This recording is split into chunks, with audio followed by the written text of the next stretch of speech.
સ્વામિનારાયણ મિત્રો, ધોરણ 12 જીવ વિજ્ઞાન. અત્યારે આજે આપણે સજીવમાં પ્રજનન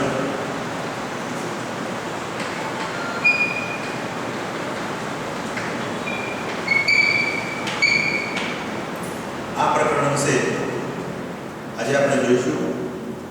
ચાલો મિત્રો વાત કરીએ. સૌપ્રથમ પ્રજનન. 11મા ધોરણમાં તમે પ્રજનન વિશે બધા માહિતગાર છો જ, પણ 12મા સાયન્સની અંદર પ્રજનન વિશેની વ્યાખ્યા થોડીક ડીપમાં છે. તો અહીંયા આપણે જોઈએ. સૌપ્રથમ પ્રજનનની અંદર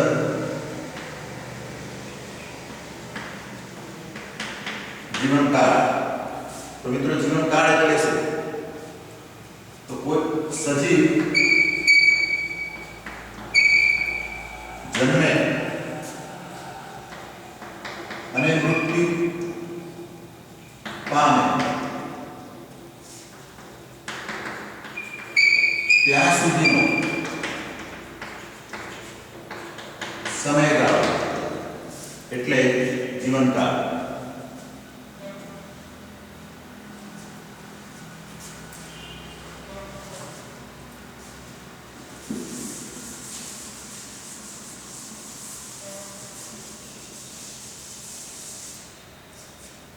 તો અહીંયા જુઓ હવે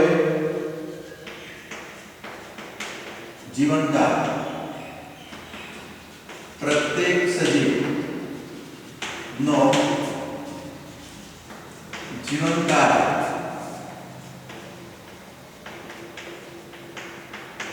અલગ અલગ હોય છે. જે કદ ઉપર આધારિત નથી.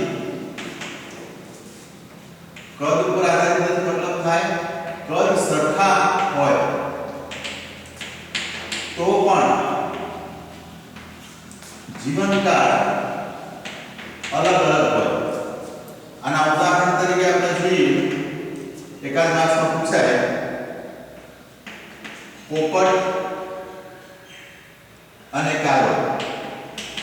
આ કદની દ્રષ્ટિએ સમાન છે લગભગ, પણ આયુષની દ્રષ્ટિએ જોઈએ 140 વર્ષ નું આયુષ પોપટ ધરાવે. એવી જ રીતે કાગડો લગભગ 15 વર્ષ નું આયુષ ધરાવે. તો આના ઉપરથી કહી શકાય કે જીવનકાળ એ કદ ઉપર આધારિત નથી. વાત હવે આવે જીવ સાતત્ય એટલે શું? તો મિત્રો અહીંયા જોઈએ આપણે જીવ સાતત્ય.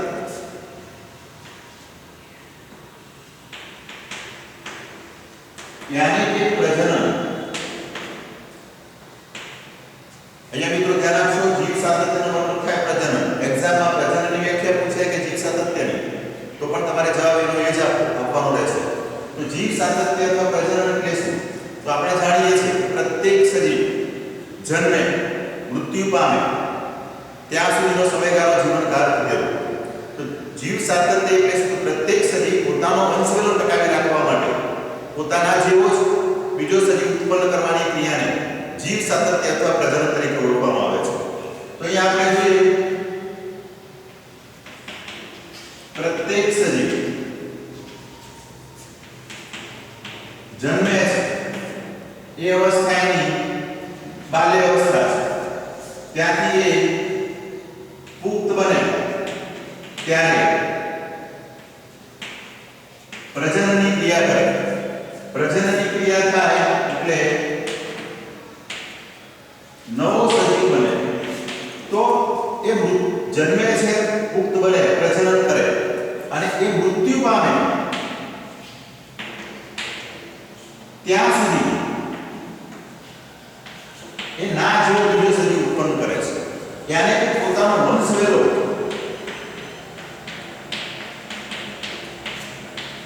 ટકાવી રાખે છે. આપણે જનીન પાસ કરીએ છીએ. પ્રત્યેક સજીવ એ નિમ્ન કોટીના હોય કે ઉચ્ચ કોટીના, એ આ એક જેનેટિકલી રેસ છે. પોતાનો વંશવેલો ટકાવી રાખવા માટે જે ક્રિયા કરે એ ક્રિયાને આપણે પ્રજનન અથવા જીવ સાતત્ય કહીએ. પણ એ એડલ્ટ બને ત્યારે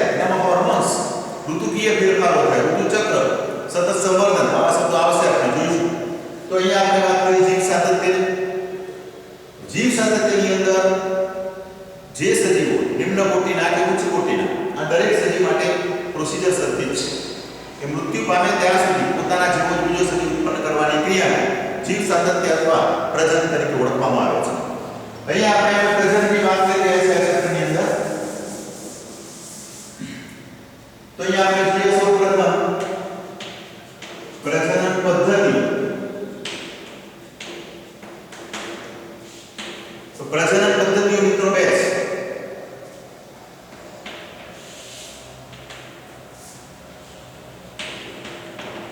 અલિંગી પ્રજનન પદ્ધતિ અને લિંગી પ્રજનન પદ્ધતિ. અલિંગી પ્રજનન પદ્ધતિ અને લિંગી પ્રજનન પદ્ધતિ બે માર્ક્સમાં તફાવત પૂછી શકાય મિત્રો. તો આપણે વાત કરીએ અલિંગી પ્રજનન ની અંદર પિતૃની જરૂર હોતી નથી. એટલે પિતૃની જરૂર હોતી નથી. એટલે મૂળ જે છોડ હોય એમાંથી બની શકે. જ્યારે અહીંયા એક કે બે જાતિના પિતૃઓ ભાગે. નેક્સ્ટ જન્યુઓ નથી સર્જાતા. જ્યારે આની અંદર જન્યુ સર્જન પામે છે. નેક્સ્ટ અલિંગી પ્રજનનની અંદર નવી સંતતિ ના જેવી હોય છે. જેવો છોડ હોય જેવું પ્રાણી હોય એના જેવી જ હોય. જ્યારે લિંગી પ્રજનન કરતા પ્રાણીની અંદર પિતૃ કરતા સંતતિ ભિન્ન હોય છે. એટલે ભિન્નતા માટે લિંગી પ્રજનન જવાબદાર છે. તો અહીંયા આપણે પ્રજનન પદ્ધતિની બે વાત કરીએ, અલિંગી પ્રજનન પદ્ધતિ અને લિંગી પ્રજનન પદ્ધતિ મિત્રો. હવે ડિટેલ્સમાં જોઈએ.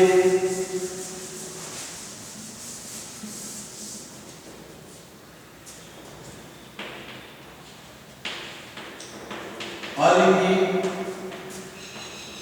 પ્રજનન પદ્ધતિ. અલિંગી પ્રજનન પદ્ધતિની અંદર બે છે. એક વાનસ્પતિક પ્રજનન અને બીજું પ્રાણી અલિંગી પ્રજનન. તો અહીંયા વાનસ્પતિક પ્રજનનની આપણે વાત કરીએ. વાનસ્પતિક પ્રજનનની અંદર કઈ કઈ પદ્ધતિઓ દ્વારા પ્રજનન થાય? તો સૌપ્રથમ અહીંયા વાત કરીએ પાચન દ્વારા વાનસ્પતિક પ્રજનન, કલિકા દ્વારા વાનસ્પતિક પ્રજનન, અવખંડન દ્વારા વાનસ્પતિક પ્રજનન અને બીજાણુ નિર્માણ દ્વારા વાનસ્પતિક પ્રજનન.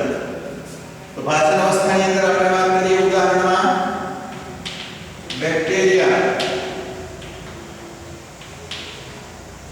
એક કોષી પ્રાણી પ્રોટિસ્ટા સમુદાયનો સમાવેશ થાય. કલિકાની અંદર ઈસ્ટ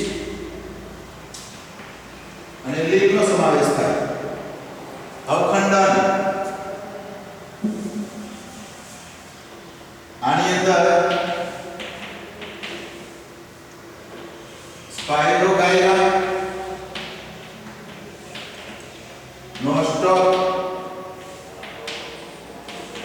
અને રાઇઝોપસ. બીજાણુ નિર્માણની અંદર બીજાણુ નિર્માણ મિત્રો વિશિષ્ટ પરિસ્થિતિમાં જોવા મળે છે. એની અંદર બે વસ્તુ છે, એક લીલ અને ફૂગ. આ લીલની અંદર ચલિત બીજાણુ, ઉદાહરણમાં ક્લેમિડોમોનાસ અને યુલોથ્રિક્સ. જ્યારે ફૂગની અંદર ઉદાહરણ આપણે વાત કરીએ તો ઉદાહરણમાં પેનિસિલિયમ,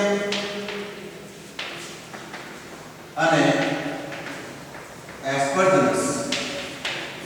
તો મિત્રો અહીંયા વાત કરીએ આપણે અલિંગી પ્રજનન પદ્ધતિઓની. એમાં વાનસ્પતિક પ્રજનન, પ્રાણીઓની અંદર અલિંગી પ્રજનન.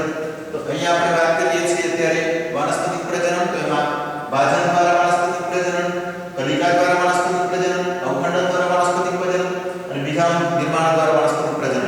તો એની અંદર ભાજનની અંદર ઉદાહરણમાં બેક્ટેરિયા, એકકોષી, પ્રોટિસ્ટા સમુદાયના પ્રાણીઓનો સમાવેશ થાય. એટલે કલિકાની અંદર યીસ્ટ અને લીલનો સમાવેશ થાય મિત્રો. ત્યારબાદ અહીંયા મિત્રો અવખંડનની અંદર ત્રણ ઉદાહરણ છે: સ્પાયરોગાયરા, નોસ્ટમ, રાઇઝોપસ. એટલે બીજાણુ નિર્માણની અંદર વિશિષ્ટ પરિસ્થિતિમાં થતું જોવા મળે. એમાં લીલ અને કુકનો સમાવેશ થાય. તો લીલ જે છે એ ચરિત બીજાણુ, ઉદાહરણ ક્લેમિડોમોનાસ અને ફિલોથ્રિક્સ. જ્યારે કુકની અંદર ઉદાહરણ પેનિસિલિયમ અને એસ્પર્જિનસનો સમાવેશ થાય. તો આ મિત્રો વાત હતી આપણે અલિંગી પ્રજનનની અંદર વાનસ્પતિક પ્રજનન પદ્ધતિઓની. આની અંદર ટૂંકા પ્રશ્નો પૂછી શકાય કે અવખંડનની અંદર વાનસ્પતિક પ્રજનનમાં અવખંડનમાં કયા કયા પ્રાણીઓ સજીવોનો સમાવેશ થાય, ઉદાહરણ આપો. એટલે આ એક માર્ક્સમાં પૂછી શકાતા પ્રશ્નો છે. નેક્સ્ટ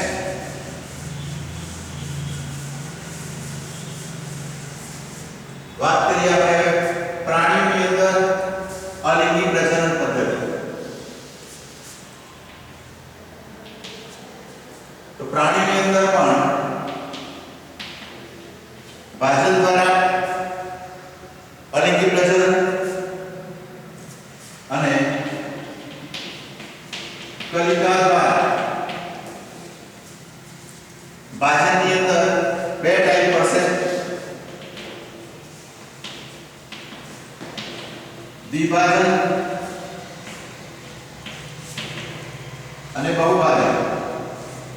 જ્યારે કલિકા જે છે એની અંદર ત્રણ ભાગ પડે. તો એની અંદર સૌપ્રથમ કલિકા સર્જન, અવખંડન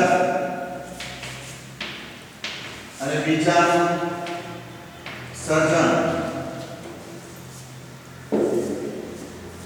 વાત અહીંયા આપણે ભાજનની કરીએ, દ્વિભાજન અને બહુભાજન. વિભાજન જે છે એના ઉદાહરણ અમીબા, પેરામીશિયમ. આ બંને જે છે એનું વિભાજન થાય એ અનુપ્રસ્થ રીતે થશે. અનુપ્રસ્થ એટલે આડું.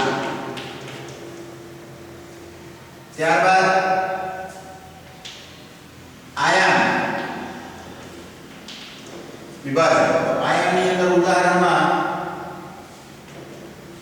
વર્ટિસેલા એનું ઉદાહરણ છે. આયામનો મતલબ થાય એવું આમ આ પેરામીશિયમ છે તો એની અંદર અનુપ્રસ્થ વિભાજન થાય, આમ અનુપ્રસ્થ કહેવાય, અને બે ટુકડા થાય, અનુપ્રસ્થ વિભાજન. જ્યારે આયામ એટલે કોઈ આ વર્ટિસેલા હોય તો એનું આ પ્રકારે વિભાજન થાય, કોબુ. તો આને કહેવાય આયામ અને આને કહેવાય અનુપ્રસ્થ. આ પણ આપણે ક્લિયર હોવા જોઈએ. અનુપ્રસ્થ વિભાજન કોને કહેવાય, આયામ વિભાજન કોને કહેવાય. ત્યારબાદ આવે બીજાનું બહુભાજન. તો બહુભાજનની અંદર ઉદાહરણમાં અમીબા છે, પેરામીશિયમ.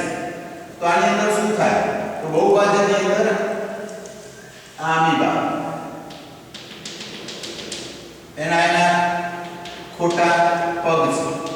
તો આની અંદર બહુભાજનની અંદર શું થાય, તો આ એનો કોષ છે. આ કોષની અંદર આ એક કોષ કેન્દ્ર છે. આ કોષ કેન્દ્ર જે છે એ કોષ કેન્દ્ર અસંખ્ય વખત વિભાજન થાય.